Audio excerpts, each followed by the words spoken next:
हमरा गाँव के ये गो लड़का के रब का क्या दिल के DJ Kanchan Raj Muzaffarpur. JMS recording studio. हमरा गाँव के ये गो लड़का गे रब का क्या दिल के बरका गे। हमरा गाँव के ये गो लड़का गे रब का क्या दिल के बरका गे। बेल भारी गे कोना संहारी गे, बेल भारी गे कोना संहारी गे, दर्द दिल के भीतर का गे। हमरा गाँव के ये गो लड़का गे रब का क्या दिल के बरका गे। हमरा गाँव के ये गो लड़का गे रब का क्या दिल के बरका गे।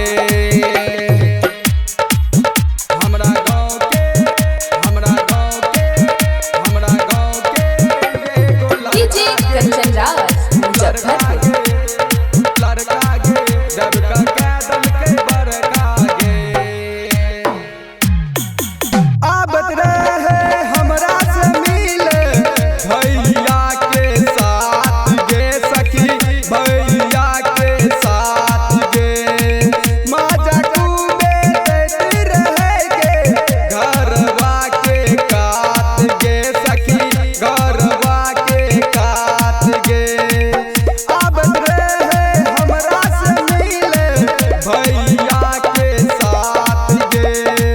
माजा खूबे देती रहे गे घरवा के कात गे। छोरा दल के गे किस लल के दोनों मिस, छोरा दल के गे किस लल के दोनों मिस, छोरा रहे गोर का गे। हमरा गाँव के ये गो लड़का गे रब का क्या दल के बरका गे।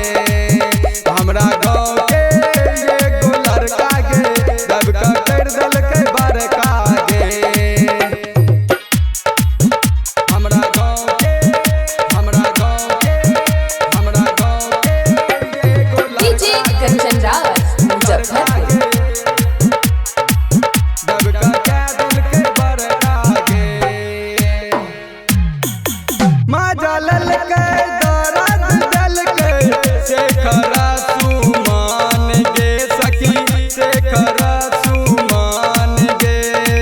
काम क्या का छोड़ दिल के सन जय सुगान गे सखी, सन जय सुगान गे।